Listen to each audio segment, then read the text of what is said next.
Conspirar, según la RAE, significa unirse en contra de un superior o bien unirse contra un particular para hacerle daño. Así que el uso de la palabra conspiración en la denuncia de determinadas acciones que realizan los poderes contra los individuos y los pueblos, acciones como guerras, atentados terroristas, operaciones de ingeniería social y de trauma colectivo, asesinatos, envenenamientos, agresiones sexuales, narcotización, etcétera, ese uso es inapropiado. Porque cuando los poderes nos engañan para someternos mejor, no están conspirando, sino que se limitan a ejercer el poder de acuerdo a sus intereses estratégicos. Más que conspirar, el poder, los poderes gobiernan y se imponen por la fuerza y o mediante engaños. Pero para los conspiracionistas, o para muchos de ellos, el problema no es que haya ejércitos, policías, cárceles, leyes injustas que favorecen estas prácticas o que la riqueza esté concentrada en pocas manos. El problema para la mayoría, para esos conspiracionistas, es que los que nos gobiernan son malos y por lo tanto tenemos que sustituirlos, o sería deseable que fueran sustituidos, que lo haga otro, por gobernantes buenos, lo que es una creencia maniquea y muy infantil. Porque, ¿qué es la voluntad de poder? ¿No? ¿Y quién tiene esa voluntad de poder? El poder atrae a los peores y solo los más degenerados permanecen en el poder, con las manos manchadas de sangre y sin remordimientos. Cualquier persona que tenga poder es un ser execrable, sea quien sea. Ese es el problema, las instituciones de poder y las personas que lo desean. Pero para muchos conspiracionistas, no todos los que tienen poder son malos. Solo son malos, por ejemplo, los judíos. Todos ellos, sin excepción, porque según ellos, todos los judíos se enriquecen con el préstamo con usura. Son usureros. Así que, si los judíos son malos, el supuesto antagonista de los judíos, que sería históricamente Hitler y el nazismo, tienen que ser, por consiguiente, buenos. Y algunos conspiracionistas difunden teorías que niegan el holocausto. Claro, una cosa es realizar estudios históricos que arrojen luz sobre el número de muertos exactos que hubo, sobre el procedimiento que siguieron los nazis a la hora de practicar el genocidio, ¿no? Y que estos estudios no sean tachados automáticamente de negacionistas o de hacer apología del holocausto. Y otra cosa muy distinta es negar algo tan evidente como que la dictadura del Tercer Reich fue totalitaria, racista, criminal y genocida. Otro ejemplo, para muchos conspiracionistas, los masones que conformaban el Congreso de los Diputados durante la Segunda República, por ser masones, eran malos. Claro, yo estoy totalmente convencido de que cualquier diputado que ejerce el poder, pues para mí, más que malo, pues es una persona que está equivocada y que además ejerce un dominio ilegítimo sobre los demás. Pero para estos conspiracionistas que creen que son malos no por ser diputados, sino por ser masones, el antagonista o supuesto antagonista de los masones, que sería Francisco Franco y su régimen, el régimen que deportó y metió en un campo de concentración a mi abuelo, era por lo tanto bueno. Claro, si los masones son malos, Franco es bueno. Y otro ejemplo, si el Estado imperialista por excelencia, desde hace décadas, Estados Unidos de América, es malo, ¿no? Yo estoy totalmente convencido de que es un imperio execrable. Por lo tanto, sus antagonistas actuales, que serían Rusia y China, tienen que ser buenos, ¿no? Esos países donde se respetan las libertades individuales. Y un último ejemplo, que ya me estoy haciendo pesado, ¿no? El matrimonio Clinton.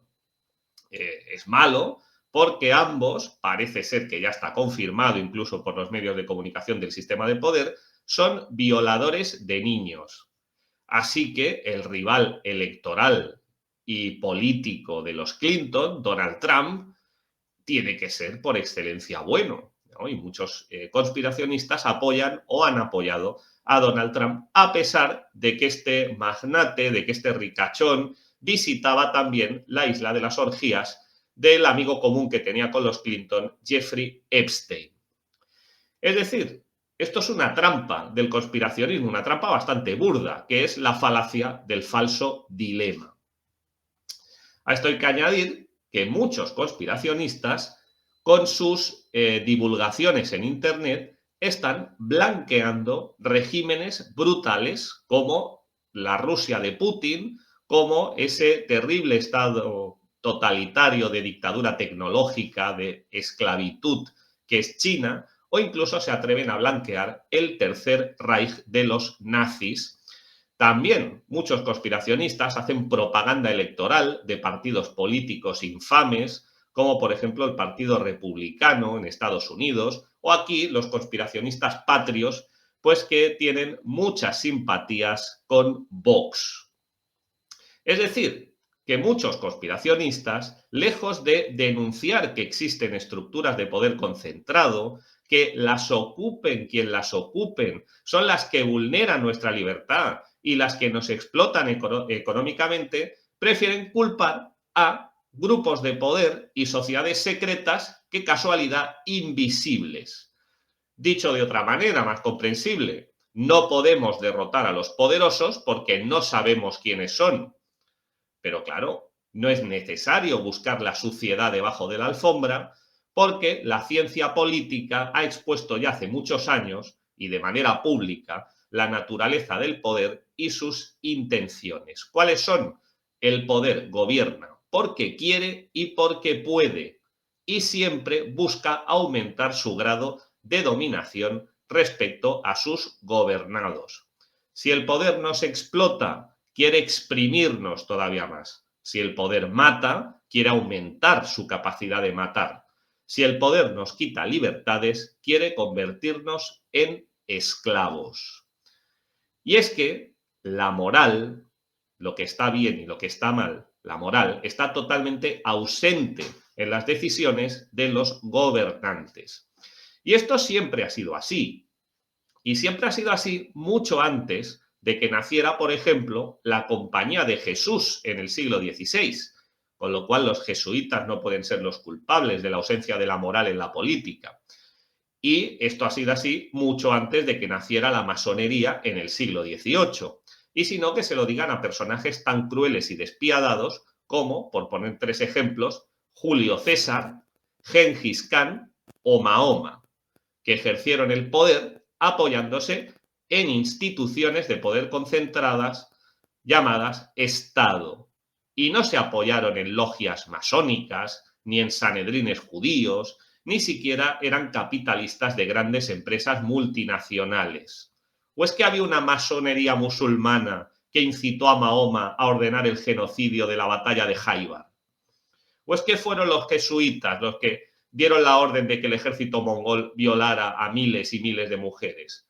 ¿O es que el asesinato de Julio César fue una conspiración judeo-masónica? Recomiendo la lectura de tres obras fundamentales para entender qué es el poder, que parece que algunos conspiracionistas no se han enterado todavía, ¿no? Una es El Príncipe, de Maquiavelo, que es una obra bastante breve, incluso ellos lo pueden leer. El arte de la guerra, de Sun Tzu, que también es una obra bastante breve y además de lectura muy amena. Y por último, esta ya no es ni tan breve ni tan amena, El Leviatán, de Hobbes, ¿no?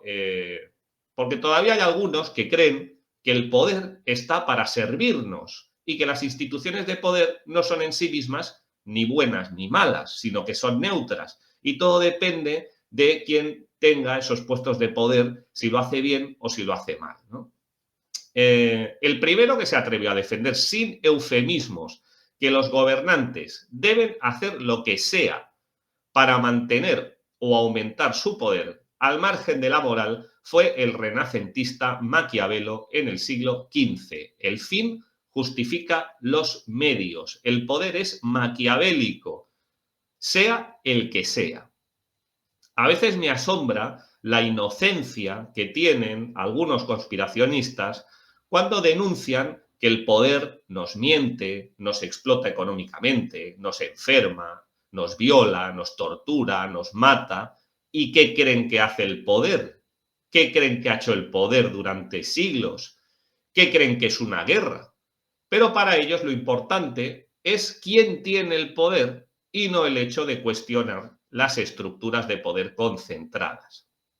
Así que la mayoría de los conspiracionistas señalan con el dedo a determinados villanos que absorben las culpas de los desmanes de un sistema injusto.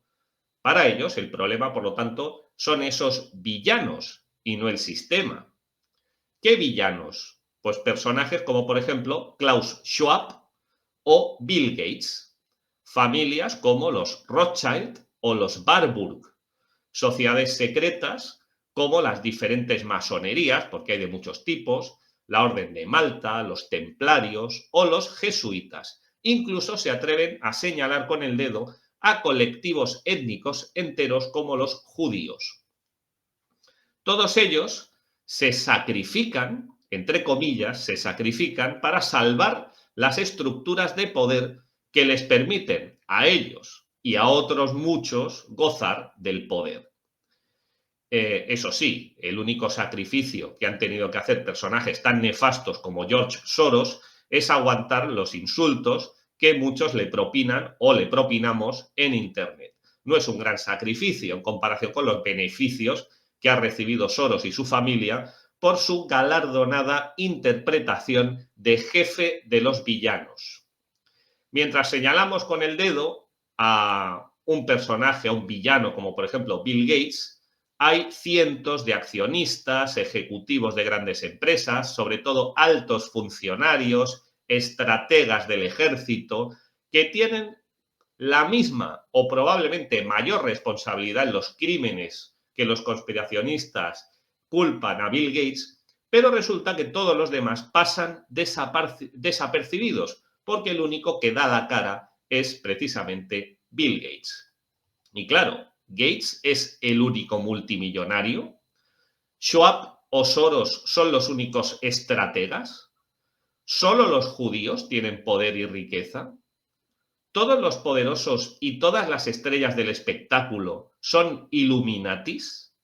¿Todos los masones son poderosos? Incurrir en esas generalizaciones es muy simplista, al tiempo que cuando lo hacemos o cuando lo hacen estos conspiracionistas están legitimando las instituciones de poder en las que se apoyan, que son los ejércitos, los gobiernos, los parlamentos, los bancos, la gran empresa, los ministerios. Y para el que todavía no lo tenga claro, propongo un juego un tanto perverso. Vamos a imaginar que un día nos convertimos todos en terroristas y acabamos con todos estos indeseables que he mencionado y con los que yo no conozco. Y sí conocen los grandes estudiosos del conspiracionismo, ¿no? Nos los cargamos a todos. Entonces, que ese día saldría el arco iris y viviríamos en una utopía social sin psicópatas en el poder y seríamos felices y comeríamos perdices. Evidentemente no, porque todos aquellos que tienen voluntad de poder relevarían en los puestos a todos estos que habrían desaparecido. ¿Y por qué? Porque las instituciones de poder seguirían siendo las mismas. Los poderosos son tan culpables como los individuos y los pueblos que consentimos cederles su libertad. Es decir, no tenemos que criticar a un villano o a varios villanos. Lo que tenemos que hacer es oponernos a las estructuras de poder y sustituirlas por instituciones horizontales democráticas. Y esto no solamente es conveniente, es que es un deber moral que tenemos y que algunos deberían empezar a practicar. Y antes de acabar este vídeo, me gustaría recomendar otra lectura. Yo creo que es uno de los libros más importantes que se han escrito jamás, que se titula La rama dorada. Lo escribió hace ya bastantes años James Frazer. Es una obra en la que se muestra el origen y la utilidad de la monarquía. Frazer nos explica que los primeros monarcas eran los encargados de absorber la culpa, de asumir los pecados de toda la comunidad, y por esa razón acababan siendo sacrificados en un ritual. No siempre la persona inmolada era el rey, a veces era sustituido por un chivo expiatorio que ocupaba su lugar. Por ejemplo, un forastero que pasaba por allí, al que secuestraban, al que agasajaban y convertían en una especie de rey carnaval o rey de un día, le ofrecían comida, mujeres, para que se sintiera como un rey, y luego se lo cargaban, lo sacrificaban. En otros casos sustituían al rey por un animal, que era el chivo expiatorio, que absorbía las culpas de toda la comunidad en nombre del rey. Finalmente, el sacrificio humano o animal fue sustituido por diferentes formas de sacrificio simbólico, como por ejemplo la Eucaristía cristiana. ¿Qué tiene que ver esto con lo que estamos hablando? Porque muchos son los que gobiernan. Hay generales del ejército, hay altos funcionarios, miles y miles de altos funcionarios con sueldos estratosféricos, está el Papa de Roma, los obispos, tenemos un montón de consejeros de toda esta gentuza, tenemos muchísimos financieros forrados de pasta, magistrados, banqueros, etcétera, etcétera. Pero los conspiracionistas escogen a un rey o a unos pocos reyes, que son los que asumen la culpa y los que se llevan los palos que propinan todos aquellos que están molestos, ¿no? Y descargan su ira, su frustración, ¿no? Porque están molestos porque existen estructuras verticales de poder. Un ejemplo, ¿no?, del papel que juegan estos reyes, ¿no? Juan Carlos, el campechano, ¿no? Era un mandatario corrupto, putero, que era señalado constantemente por los medios de comunicación del poder y él absorbía todas las culpas del régimen de 1978, que era un régimen totalmente infame, ¿no? Otro ejemplo, el entrenador del equipo es siempre el que se lleva las culpas, ¿no? Aunque él no juegue los partidos, si su equipo pierde, la culpa es siempre del entrenador, ¿no?